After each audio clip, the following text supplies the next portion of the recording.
Hi, welcome to City Scene with Mayor Mike Cahill. I'm your host, Walt Kosmowski. And Mr. Mayor, Your Honor, welcome. Are you there? I am. Hi, how are you all? I'm very good. And we're sitting here. It's April 4th, 2020. It's Good Friday, Friday before Easter Sunday. We're here in the middle of the pandemic. And Your Honor, before we start our conversation, I would like to tell our viewers that there is another individual on with us, Lydia Ames. Lydia, are you there? Yes, I'm here. And Lydia is a Spanish translator here in the Beverly school system.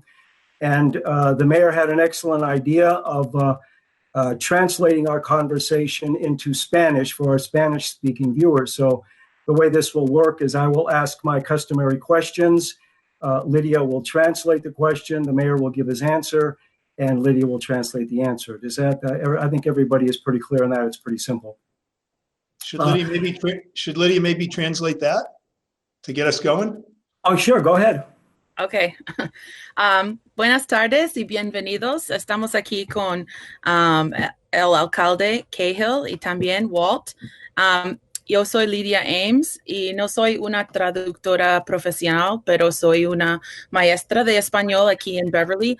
Y cuando el alcalde Cahill me pide ayuda, siempre digo sí, entonces aquí estoy. Okay. Well, Your Honor, in these times, you and the Board of Health have taken some measures to protect our citizens, keep them safe as they move around our community. Why don't we talk about several of the things that you and the Health Board have instituted here in the city, like shopping days and one-way streets and things like that? Okay, señor alcalde, usted y la Junta de Salud han tomado algunas medidas fuertes y bien pensadas para asegurar la seguridad de la gente de Beverly cuando van de viaje en nuestra comunidad. Hablamos un poco de esto. Okay, thank you both. Why don't we start with the order that's coming out from the Board of Health today that we've been working on for the last several days, and that's this.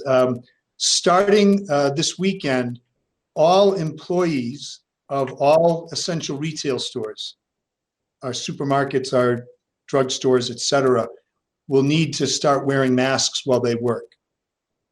Ok, vamos a empezar con el nuevo orden de la Junta de Salud y este es que todos los empleados de las tiendas, de los mercados y de las farmacias tienen que siempre llevar una cubierta de cara o una máscara cuando están trabajando. And what I'll do, Walt, I'll say a couple more things and turn it back to you. I said masks, and I should have said anything that can serve to cover the nose and mouth. They can be homemade, they can be a bandana or a scarf, etc. El alcalde quiere clarificar, él dijo máscara, pero puede ser cualquier cubierta de cara que cubre la nariz y la boca. Puede ser algo que compraste o algo que And that goes for employees. It also will go for all customers. When a customer comes into one of these stores, they need to be wearing a face covering as well. And this is because we've been advised by the federal government that wearing a face covering will lessen the chance that you could transmit the virus to someone else. And if they're wearing one, the same thing. It lessens the chances of any transmission back and forth. When we're in these spaces, we need to still go out whether it be food shopping or other things we really need. Y este orden también es para los clientes. Cuando clientes van a las tiendas, tienen que también llevar una cubierta de cara. Este viene del Consejo del Gobierno Federal, de que cuando llevamos las cubiertas, es menos probable que podemos dar el virus a otras personas o otras personas pueden dar el virus a nosotros. And Your Honor, when we say wear a mask, this doesn't have to be the official manufactured mask. They can make their own masks, and there are some instructions on the city website. Why don't you speak about that if you could? Y señor alcalde, cuando decimos máscara, no tiene que ser una máscara comprado de una tienda, puede ser una máscara que hacemos en casa y tenemos detalles sobre eso en el sitio web. ¿Puede hablar un poquito de eso? Yes, you're absolutely right. It can be anything that people can really get their hands on. It can be a bandana, a scarf, a T-shirt, just some piece of fabric that they can fold and or cut and really fashion to go around their nose and mouth, and then somehow fasten behind their neck, fasten around their ears, or behind the top of their head. There are any number of ways, and we do have how-to videos and instructions on the city website, as well as all over social media. People are putting them up all over. So there are all kinds of places to find how to do it yourself. And the Beverly website, I think you know it, Lydia, is beverlyma.gov, to share that. Ok, totalmente correcto. No tiene que ser una máscara que compraste en una tienda. Puede ser un pañuelo, una bufanda, cualquier pedazo de fábrico que puedes poner por las orejas o por la cabeza. Y tenemos videos de cómo puede hacer una cubierta en casa en el sitio web de Beverly, que es beverly.gov.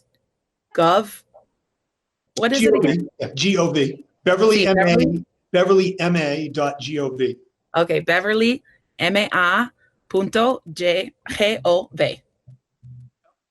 And Mike, as long as we're talking about shopping, you have already instituted staggered shopping days for the various wards. Can you tell us how that works and let us know what that's about?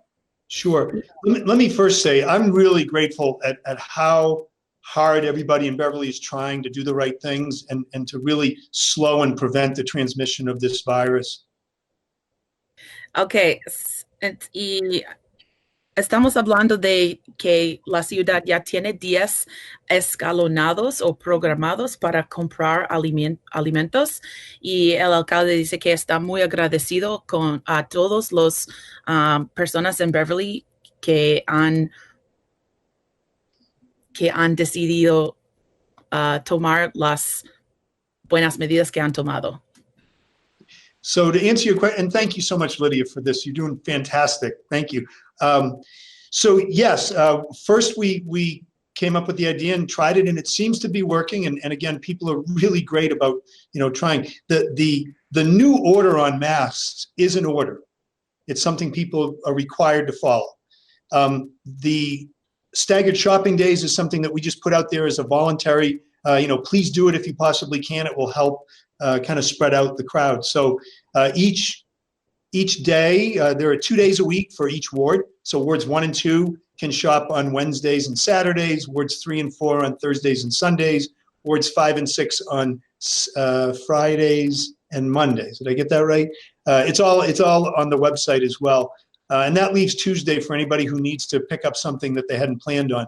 But really, people shouldn't be going out any more than they have to. And I know a lot of people have taken to trying to shop for 1 to 2 weeks at a time if they possibly can to minimize their own trips. I think everybody's really understanding the importance of keeping a distance and minimizing those points where they have to be in any type of close contact. Sí, para clarificar, el orden de llevar una cubierta de cara es un orden.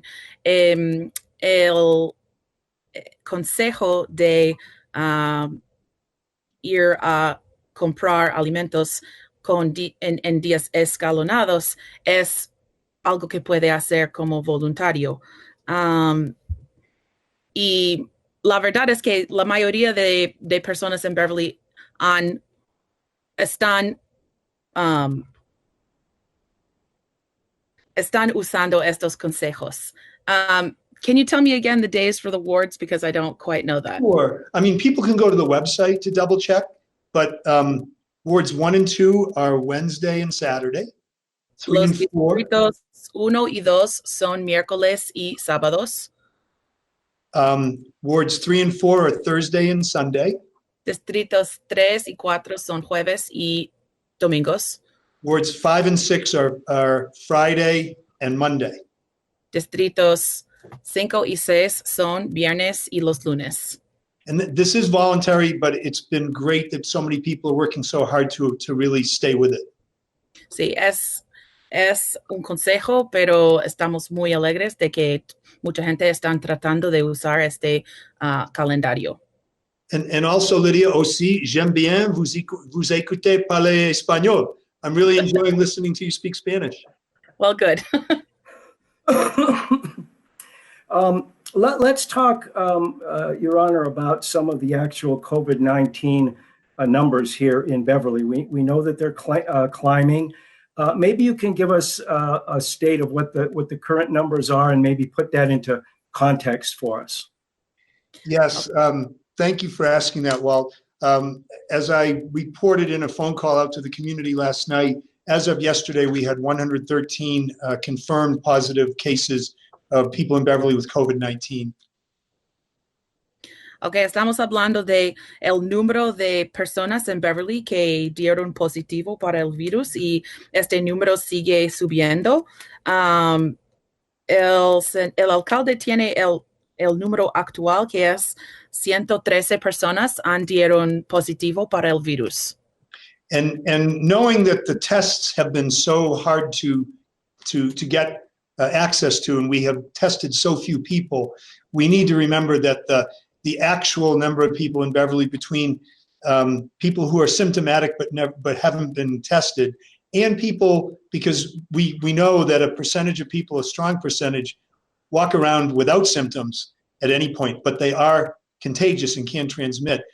So take that together, and we really know that the number of people in Beverly who have been or are COVID-19 positive is really much greater than that 113. And we really need to continue to be very attentive to it. Okay, y también sabemos que aunque tenemos 113, hay muchas personas más. Es muy difícil tener los exámenes, no tenemos los exámenes que necesitamos. Entonces, sabemos que hay más personas que tienen el virus que no han probado todavía. And Mike, I know that maybe you want to talk about several of our residents have succumbed to the disease. And in one instance, it was a very good friend of yours and mine. And maybe you could share your thoughts on that. Yes. So sadly and tragically, here, as really in every community, in every place around the world, we have and we will lose people in our community. As of yesterday, the most accurate count was that 7 Beverly residents have died of COVID-19 thus far. And yes, obviously, you and I lost a friend to many people, one of our colleagues in Rotary and friends from around the community last weekend. But it's horribly sad in every way. Every one of these people, we're neighbors and friends and family to somebody in this community as well. So we really keep them all in our thoughts and prayers, and just points up how important it is to do what we're doing. Sí, también sabemos que hay residentes de Beverly que han sucumbido a este virus. En este momento tenemos 7 personas que han sucumbido y es algo muy triste que las personas son vecinos, amigos, familia de muchas personas en nuestra comunidad, y por esa razón es muy importante que seguimos haciendo lo que estamos haciendo. Michael, I guess this goes to say that social distancing, tell how important is this, and how long, for the best that you know, how long do you think the social distancing recommendations by the federal government, the state government, and the cities, how long do you think that will last? Lydia? Sí, y hablamos del distanciamiento social. Podemos decirnos la importancia de eso y también cuánto tiempo podría ser que tenemos que mantener el distanciamiento social. So, it would be a guess, even though I'm on multiple conference calls a day and hearing a lot from infectious disease experts and others, it would still be a guess, but I'll give you that in a moment. Pues todavía va a ser algo que no sabe por seguro. El alcalde dice que está en muchos teléfonos hablando de eso, entonces va a dar su opinión, pero no sabemos por seguro. What one thing that we can look to is the last horrible pandemic in this world, which was 102 years ago, the influenza or flu pandemic of 1918.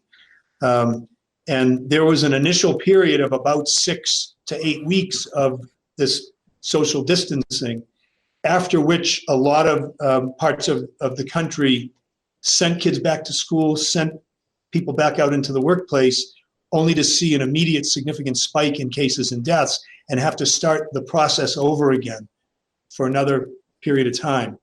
There's another piece to this, but I want to let Lydia share that. Sí, alguna cosa que podemos hacer es pensar en el último pandémico que tuvimos hace 100 años y en este tiempo inicialmente hicieron distanciamiento social para 6, 8 semanas y cuando los niños fueron a la escuela y las personas al trabajo, inmediatamente hubieron muchos más casos del virus y muertes. Entonces tuvieron que empezar de nuevo. And in the course of this pandemic so far, what I keep hearing from the experts is 2 to 3 months.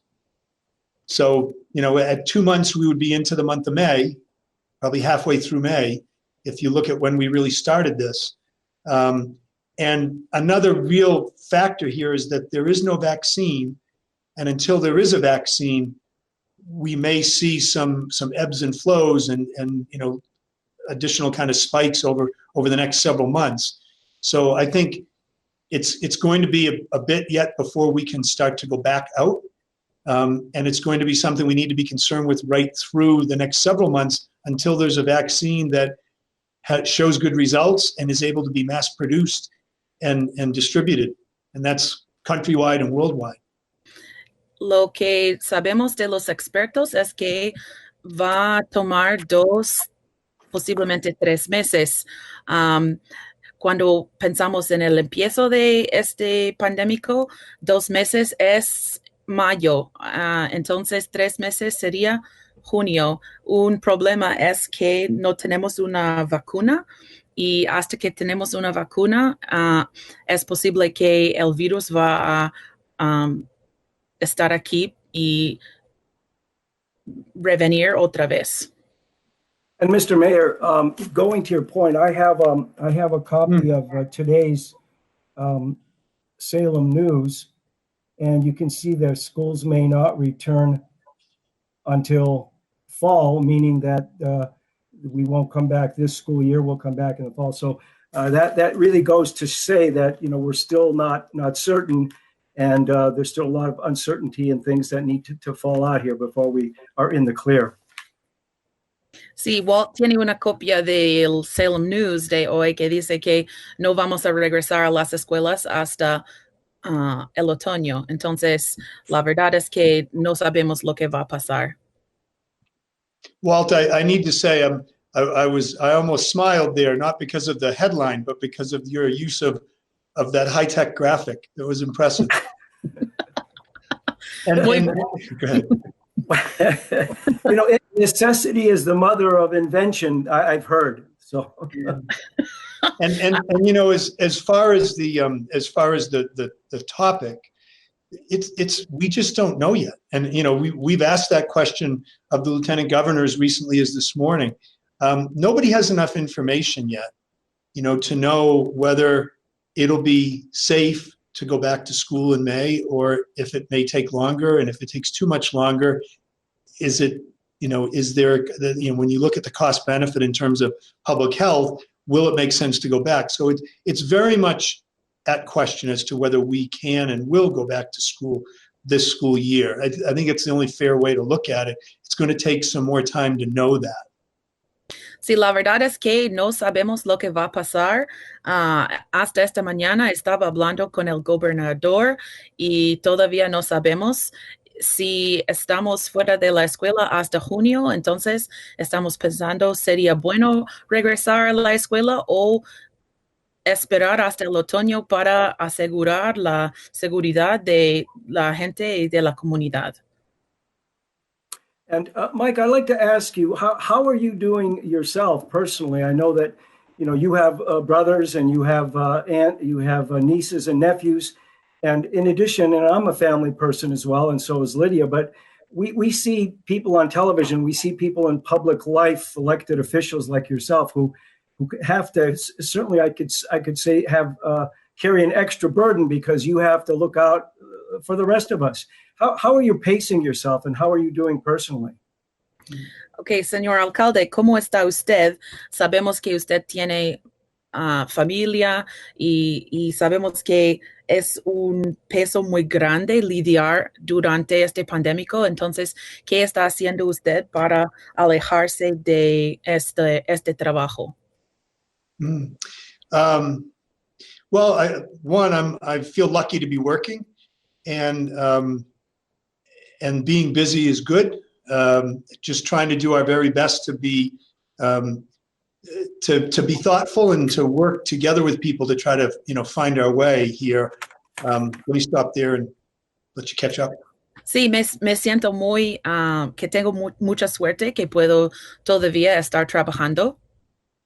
My one concern is not wearing down physically by losing by getting too tired, right? So I am trying to get out for walks as much as I can. I know for me it's been a lifesaver at night to be able to turn on Nesson and watch the 2011 Boston Bruins run to the Stanley Cup. They're showing one game a night. And I think it's important to not fall into the trap of watching nonstop coverage of COVID-19 when you need your time to settle down and relax. So, I'm trying to eat well. I'm trying to get my rest. And at night, after a check-in on the news, I turn over to the Bruins and sometimes over to The Office or Curb Your Enthusiasm, a couple of my favorites. Sí, lo que yo temo es no tener el descanso que necesito. Me gusta dar paseos. En la noche me gusta ver la televisión en vez de ver las noticias constantemente. Por ejemplo, me gusta ir a Nesson para ver los Bruins en 2011, ir a la Copa y también ver mis programas de televisión favoritos, que son El Office y... Curb Your Enthusiasm, the Larry David show. Everyone knows Larry Curb Your David. Enthusiasm, sí. And I'm going to ask you, Mr. Mayor, what about the hospital capacity here in Beverly? We hear on the television about some of the places around the country, New York City, Los Angeles, now Detroit, Louisiana, New Orleans. What's the capacity? What's our hospital situation look like as far as what they have in terms of equipment and how many people they can accommodate? So Beverly Hospital is part of a larger system of 10 hospitals, the Beth Israel Leahy system. And that's been helpful to Beverly Hospital already. Sí, so Walt pregunta, y háblanos un poquito sobre la capacidad del hospital aquí en Beverly. Estamos escuchando de otras ciudades en los Estados Unidos y los problemas que tienen con capacidad. Entonces, ¿qué capacidad tenemos aquí en Beverly? Y el alcalde dice que Beverly es parte de un sistema de 10 hospitales que nos ayuda. And recently there was a hotspot at a nursing home in Danvers. You've read that in the paper. So a bunch of people, I think it was as many as 13 or 14 people from that nursing home had to come to Beverly all at the same time. It helped Beverly to have other hospitals in their system that they could send some of them to. And that was important. Beverly themselves have been working hard to increase their own capacity to care for more seriously ill patients at once than they typically do. They've been working to build that capacity. Y recientemente hubo un problema en un hogar para ancianos. Hubo 13 o 14 personas que dieron positivos para el virus, pero podían venir a Beverly para recibir lo que necesitaban, y el hospital aquí en Beverly está trabajando para mejorar y aumentar su capacidad para personas que necesitan. And Lydia, Senora Ames, let me talk to you for a second. Now, you are a parent. You have two young children, and you are a teacher in the Beverly school system. Tell us for our viewers, what are you doing? What are some of your coping strategies during this time? Ok, entonces Walter está preguntando a mí, como madre y maestra aquí en Beverly, es cómo estoy y qué hago yo, o qué son mis estrategias. Entonces voy a contestar en inglés y después en español. Yes, thank you. So I'll answer in English, and then I'll answer in Spanish too. And I think, I can speak for all parents in Beverly that it really is a challenge to keep separate that work-life balance. I feel lucky to live in Beverly because we have so many opportunities to be out in the beautiful nature that's around us. So spend a lot of time outside with my kids. I think another thing is to just really be patient with myself and try to be patient with, my children and my family, because it's easy to get angry quickly. And also I've just done other weird things. Like I did yoga for the first time. I've never done that before, but I thought, well, this is something I can do at home. So I guess it's time to try something new. So sí, me siento que tengo mucha suerte vivir aquí en Beverly porque hay mucha naturaleza tan bonita, y entonces trato de naturaleza cuando puedo.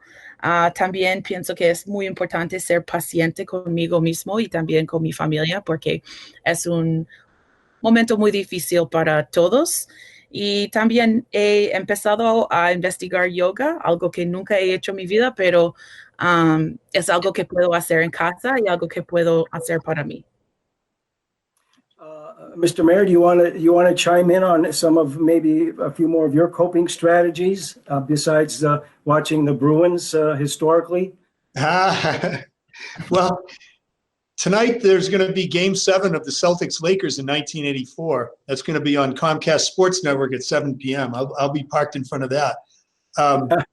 But I'll say, for all of us, I think Lydia said something very important: the ability for people to get outside and enjoy nature a little bit. We're working really hard to preserve that ability and to not have to, close it or constrict it.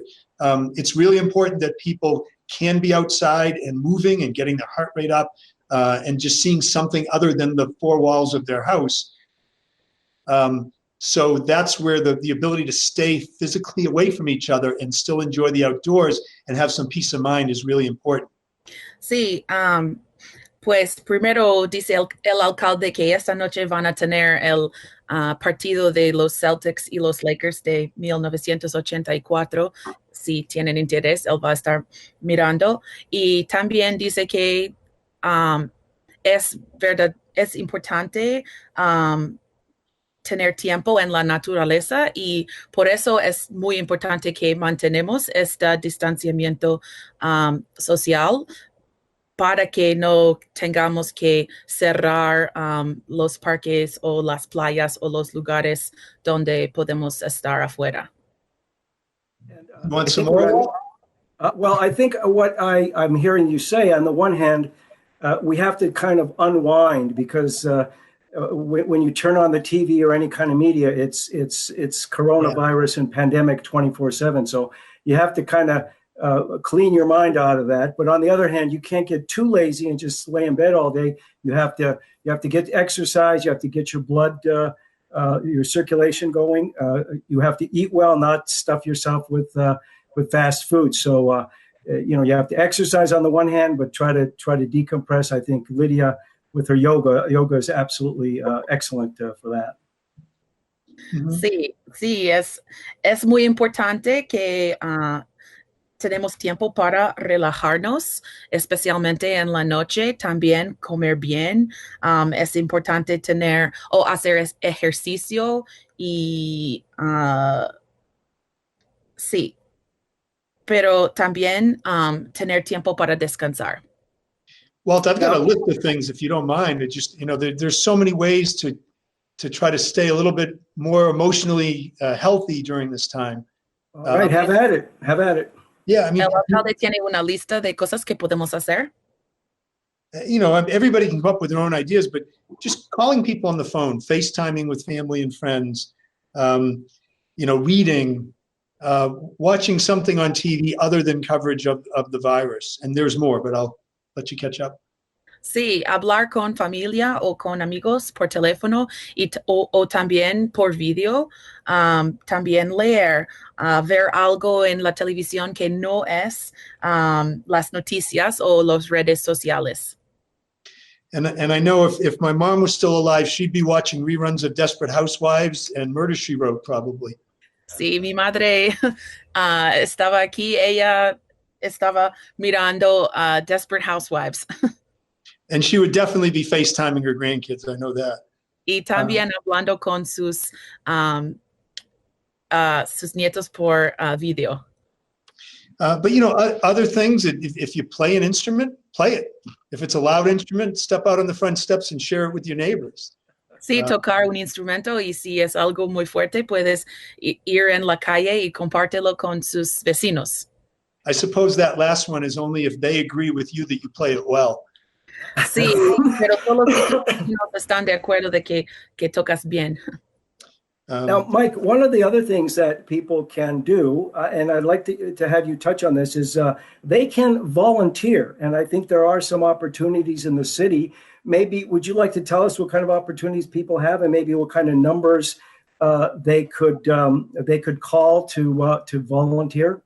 Sure. For people who can afford it, so many of our nonprofits need financial support.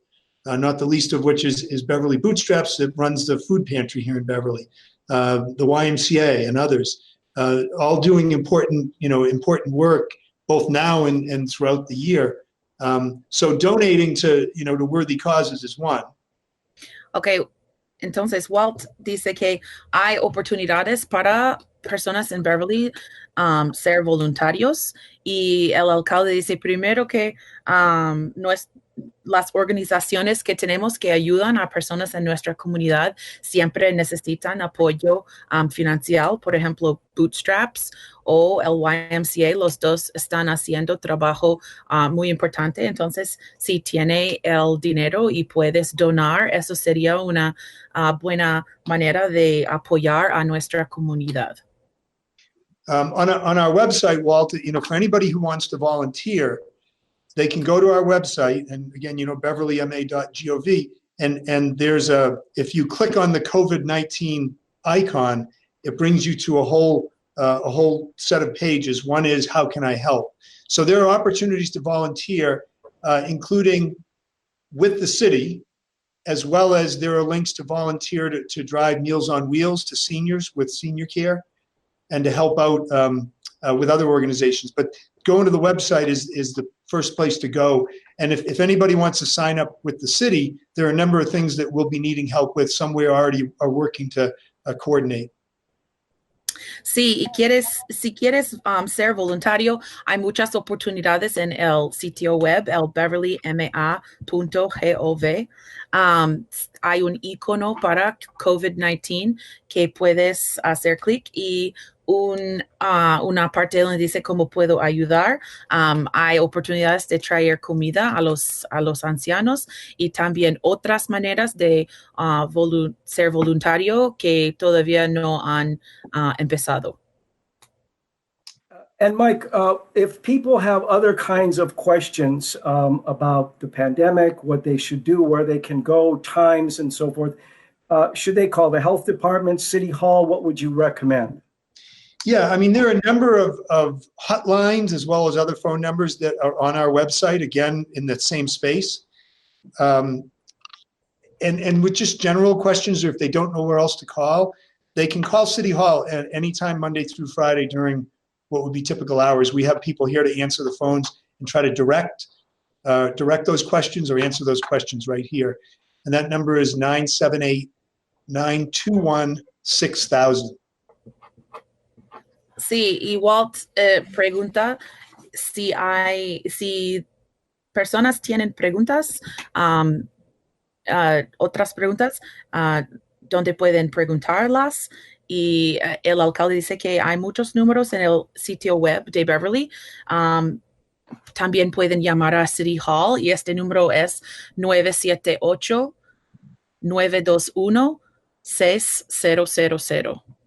And well, if I could add to that, if somebody's not feeling well physically, they should call their doctor. If somebody's feeling really poorly and feels, it's an emergency type, they should definitely call, for an ambulance or get to the ER. But that's if they're really feeling symptomatic. And so it's on the physical side, and then I'll have something more to say. Sí, y para clarificar, si usted siente mal, se siente que está enfermo, debe llamar a su doctor. Si siente muy mal y que es una emergencia, debe llamar a la ambulancia. And this, when it comes to our social, emotional, mental kind of well-being, this is obviously a historically difficult and trying time. So if anybody feels in that way that they need some help, they should pick up the phone, call a neighbor, call family, call a friend. If you're not sure who to call, then call the hotlines. There's a state hotline 211 that's set up during this whole time. There are other hotlines on our website, and we can maybe get you to run some graphics as you're producing. Right, we will. Putting this together to put out, because we want to make sure people, if someone's feeling in crisis, they need someone they can talk with, and we want to make sure that we help them connect. Sí, y cuando pensamos en nuestro salud mental y este tiempo, la verdad es que es un momento histórico y muy difícil para todos. Entonces, si usted piensa que necesita este tipo de ayuda o de apoyo, por favor, llama a un amigo, una persona en tu familia, un vecino. Y si no tiene una persona para llamar, hay números en el sitio web que pueden usar y vamos a mostrarlos aquí. Si usted necesita ayuda, queremos que tiene la ayuda que necesita. And so before we close, Mike, I'd like to ask you, Mr. Mayor, if you have any final comments before we close the show today. Sí, y antes de terminar este programa, queremos saber si el alcalde tiene algunos comentarios. Yes, I guess I'd like to answer that in two parts. First is to, on my way into the office before this show, I saw three of our police officers down in the parking lot. We chatted for a few minutes, and I just want to say just how much incredible work our police officers, our firefighters, the Northeast Ambulance Company, who's our contracted first responder, they are doing incredible work. All of our medical professionals are doing incredible work. There are so many more who deserve thanking, and I don't want to leave people out, so I'll stop there except to say there are so many people who are stepping up and helping right now. And that's really critically important that we recognize and thank them. And that should help kind of reinforce our need to keep them safe with all the work we're doing. Sí, primero vi a 3 oficiales de policía antes de llegar a este programa y quiero dar muchas gracias a nuestros oficiales de policía, nuestros bomberos, los trabajadores en las ambulancias, los doctores. Hay muchas personas que están haciendo trabajo muy importante y por eso es muy importante que nosotros mantenemos nuestros el distanciamiento social y también hacemos lo que podemos para asegurar la seguridad de estos profesionales que están trabajando para nosotros.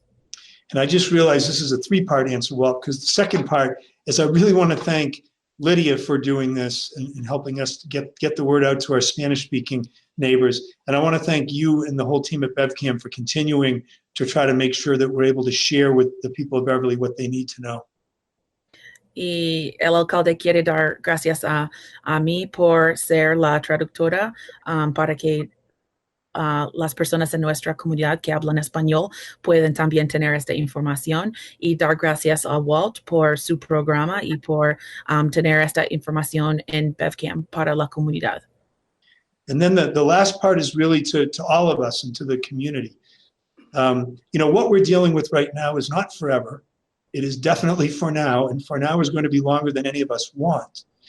But this is a historic pandemic, and we will get through it.